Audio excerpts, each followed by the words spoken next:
ശ്രീ തൗഫീഖ് രാജൻ, നിങ്ങളുടെ നിലപാട് ഇക്കാര്യത്തിൽ മന്ത്രി റിയാസിനെ ക്ഷണിക്കാതിരുന്നത് മോശമായി പോയി എന്നതാണല്ലോ. പക്ഷേ അതേ സമയത്ത് തന്നെ നിങ്ങൾ ഇതിൽ സംസ്ഥാന സർക്കാർ രാഷ്ട്രീയം കളിക്കുന്നു എന്നും പറയുന്നുണ്ട്. എന്തുകൊണ്ട്?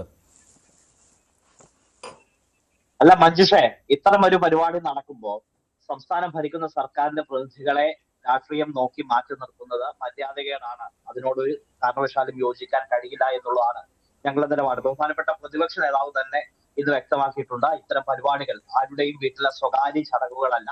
അതുകൊണ്ട് തന്നെ മുഖ്യമന്ത്രിയും ബന്ധപ്പെട്ട മന്ത്രിമാരെയും ക്ഷണിക്കേണ്ടത് അനിവാര്യതയാണ് എന്ന് പറഞ്ഞു വെക്കുന്നുണ്ട്.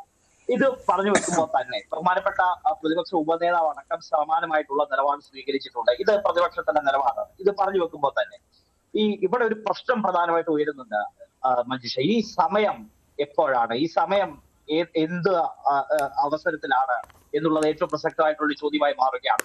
നിയമസഭാ തെരഞ്ഞെടുപ്പിന് ഏതാനും ദിവസങ്ങൾ, അതായത് പ്രഖ്യാപിക്കാൻ ദിവസങ്ങൾ മാത്രമാണ് ബാക്കി.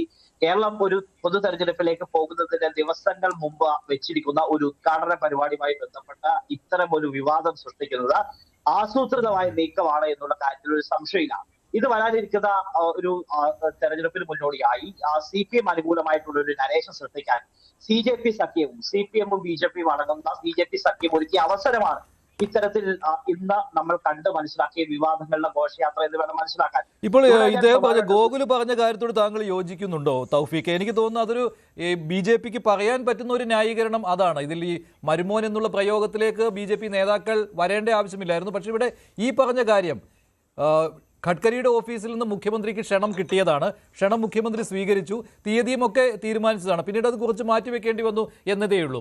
അപ്പോൾ സർക്കാരിന് ആരൊക്കെയാണ് ഈ പരിപാടിയിൽ പങ്കെടുക്കുന്നതെന്ന് കൃത്യമായിട്ട് അറിയാമായിരുന്നു. അതുമാത്രമല്ല, ആദ്യം ദേശീയപാതകളുടെ വികസനത്തിൻ്റെ ഉദ്ഘാടനവും പിന്നെ വേറൊരു പ്രോഗ്രാമും മാത്രമേ ഇതിൽ ഉൾപ്പെടുത്തിയിരുന്നുള്ളൂ.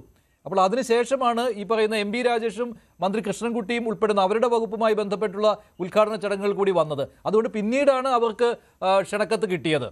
അപ്പോൾ പക്ഷേ ഈ PWD മിനിസ്റ്റർ ഇല്ല എന്നുള്ള കാര്യം നേരത്തെ തന്നെ ശ്രദ്ധയിൽപ്പെട്ടതാണ്.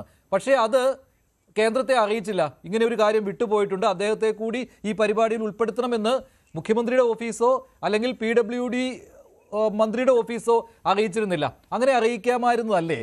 അവിടെയാണ് സംശയം വരുന്നത്. ഇതൊരു നാടകം കളിക്കുന്നതല്ലേ സംസ്ഥാന സർക്കാരെന്ന്, അവിടെ ഒരു രാഷ്ട്രീയം കടന്നു വന്നിട്ടില്ലേ എന്ന്.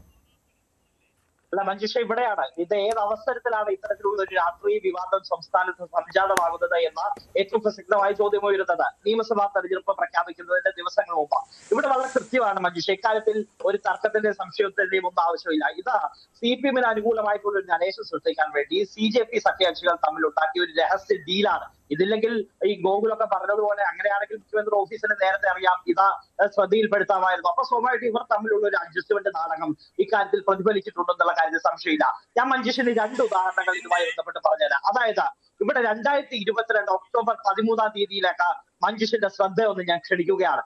മുഖ്യമന്ത്രിയുടെ ഔദ്യോഗിക വസതിയായ ക്ലബ് ഹൗസിൽ എത്തിക്കൊണ്ട് കേന്ദ്ര ഉപരിതല ഗതാഗത വകുപ്പ് മന്ത്രി മുഖ്യമന്ത്രി ഒരുക്കിയ വിരുന്നിൽ പങ്കെടുക്കുകയും അദ്ദേഹത്തോടൊപ്പം ഉച്ചഭക്ഷണം കഴിക്കുകയും കേന്ദ്ര സംസ്ഥാന സർക്കാരുകൾ തമ്മിലുള്ള സഹകരണമാണ് ഞങ്ങളിലൂടെ പ്രതിഫലിക്കുന്നത് എന്ന പലകുറി ആവർത്തിച്ച ആളുടെ പേര് ശ്രീ പിണറായി വിജയൻ എന്നാണ്. ബഹുമാനപ്പെട്ട കേരള മുഖ്യമന്ത്രിയാണ്.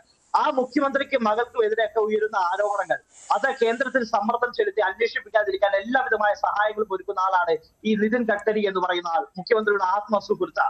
അങ്ങനെയെങ്കിൽ ഇന്ന് ആ ഫോൺ എടുത്ത് ബഹുമാനപ്പെട്ട മുഖ്യമന്ത്രി ഗഡ്കരിജിയെ ഒന്ന് വിളിച്ചിട്ട് they didn't invite my son-in-law, the public works minister, to the event എന്നൊന്ന് പറഞ്ഞാൽ തീരാവുന്ന പ്രശ്നം ഇവിടെ സണ്ണില്ലോ എന്നൊക്കെയാണോ അങ്ങനെ സംബോധന ചെയ്തത്? നിങ്ങളും ആ ഒരു വഴിയിലേക്ക് തന്നെ BJP-യുടെ ആരോപണത്തിന്റെ ആ വഴി തന്നെ പിടിക്കുകയാണോ? അല്ലല്ല, മരുമകനെ കൂടി ഉദ്ഘാടന ചടങ്ങിൽ പങ്കെടുപ്പിക്കണമായിരുന്നു എന്ന് മുഖ്യമന്ത്രി പറയണമെന്ന് പറയുമ്പോൾ നിങ്ങൾ അത് വേറെ ആംഗിളിലേക്ക് കൊണ്ടുപോവുകയാണ്.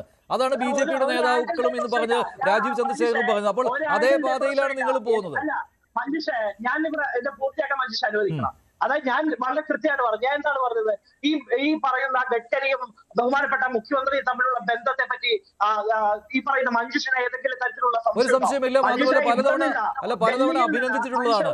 ദേശീയപാതയുടെ വികസനം കേരളത്തിൽ സാധ്യമാകുന്നു എന്നത് കണ്ട് കേന്ദ്ര സർക്കാർ, പ്രത്യേകിച്ച് ഗഡ്കരി അഭിനന്ദിച്ചിട്ടുള്ളതാണ് മുഖ്യമന്ത്രി പിണറായി വിജയനെ. ശരി മഞ്ജുഷേ, ഇവിടെ ഉച്ചഭക്ഷണം കഴിച്ചത് മാത്രമല്ല വിഷയം. ഇവിടെ നിന്ന് സംസ്ഥാനത്തെ നികുതി പണം ഉപയോഗിച്ച് ഡൽഹി ചെല്ലുമ്പോ കേന്ദ്ര ഉപരിതല ഗതാഗത മന്ത്രി നിതിൻ ഗഡ്കരിക്ക് പലകുറി ഗിഫ്റ്റുകളും സമ്മാന പൊതികളും ഒക്കെ കൈമാറാൻ ആർജവം കാണിച്ച മുഖ്യമന്ത്രിയാണല്ലോ പിണറായി വിജയൻ. അതുകൊണ്ട് അവർ ആത്മസുഹൃത്തുക്കളാണ്, ഒരു സംശയം വേണ്ട. അതുകൊണ്ടാണ് ഞാൻ പറഞ്ഞത്, ഇത്തരത്തിലുള്ള ലിസ്റ്റ് മുഖ്യമന്ത്രി അറിഞ്ഞിട്ടുണ്ടെങ്കിൽ, മുൻകൂട്ടി കേന്ദ്രം അറിയിച്ചിട്ടുണ്ടെങ്കിൽ ആ ഫോൺ ഒന്ന് എടുത്ത they didn't invite my son-in-law, the public work minister to the event എന്ന് പറഞ്ഞാൽ തീരാവുന്ന പ്രശ്നമേ അവിടെ ഉണ്ടായിരുന്നുള്ളൂ. ഇതൊക്കെ പറഞ്ഞു വെക്കുമ്പോൾ തന്നെ മനുഷ്യ, ഇതൊക്കെ പറയാൻ ഈ CPM നേതൃത്വത്തിന് ഇത്തരത്തിലൊരു രാഷ്ട്രീയ നാടകമാണെങ്കിൽ പോലും CPM അർഹതയുണ്ടോ എന്നുള്ളത് ഏറ്റവും പ്രസക്തമായ ചോദ്യമാണ്. 2017 ജൂൺ 17 കൊച്ചി മെട്രോയുടെ ഉദ്ഘാടന ചടങ്ങ് മഞ്ജുഷിന് അറിയാമല്ലോ. ശ്രീ ഉമ്മൻചാണ്ടി സാറിന്റെ വിഭാവനം ചെയ്ത ദീർഘവീക്ഷണത്തോടു കൂടി നടപ്പാക്കിയിട്ടുള്ള ഒരു പദ്ധതിയാണ്. ആ പദ്ധതിയുടെ ശില്പി ശ്രീ ഉമ്മൻചാണ്ടി സാറാണ്. ആ ഉമ്മൻചാണ്ടി സാറിനെ പരിപാടിയിൽ നിന്ന് ഒഴിവാക്കിയ ആളുകളാണ് ഇപ്പൊ ഈ ഇരുന്ന് വലിയ സങ്കടം പറച്ചിലും ഇല്ലെങ്കിൽ ഇത്തരത്തിലുള്ള രാഷ്ട്രീയ വിവാദങ്ങളൊക്കെ ഉണ്ടാക്കാൻ വേണ്ടി. ശരി തൗഫീഖ്, അതിനുള്ള മറുപടി പറയേണ്ടതും KS അരുൺകുമാറാണ്. അരുൺകുമാർ വരുമ്പോൾ നമുക്ക് ആ ചർച്ചയിലേക്ക് പോകാം. അല്ല, നമുക്ക് പോകാം. ശരിയാണ്, അത് CPM ഈ രാഷ്ട്രീയം കളിച്ചിട്ടുണ്ട്, ഒരു സംശയമില്ല. ഒരേ ഒരു പോയിന്റ് കൂടി മഞ്ജുഷേ, അന്ന് BJP സംസ്ഥാന പ്രസിഡന്റായ കുമ്മനം രാജശേഖരൻ ആ പരിപാടിയിൽ ലിസ്റ്റിൽ ഉൾപ്പെടാത്ത ആളാണ്. അദ്ദേഹം കുമ്മനടിച്ചിട്ട് പോലും ഈ പറയുന്ന ആളുകൾക്ക് യാതൊരു തരത്തിലുള്ള പരാതിയും ഇല്ലായിരുന്നു. അപ്പൊ ഇവർ സ്വാഭാവികമായിട്ട് ഇത്തരത്തിലൊരു നീക്കം നടത്തുമ്പോൾ പ്രകടമാണ് ഇത് ഇലക്ഷന് മുന്നോടിയായി നടത്തിയ ഒരു PR പരിപാടിയാണ് എന്നുള്ള കാര്യത്തിൽ തർക്കമില്ല. PR രാജ വിഭാവനം ചെയ്ത ഒരു PR പരിപാടിയുടെ മറ്റൊരു ചാപ്റ്ററാണ്, മറ്റൊരു അധ്യായമാണ് ഇന്ന് കേരളം കണ്ടതെന്നുള്ള കാര്യത്തിൽ ഒരു തർക്കമില്ല മഞ്ജുഷേ. ശരി ശ്രീ ഗോകുൽ, അതുപോലെ കൂടുതൽ വാർത്തകൾക്ക് News 18 Keralam YouTube channel subscribe ചെയ്യുക.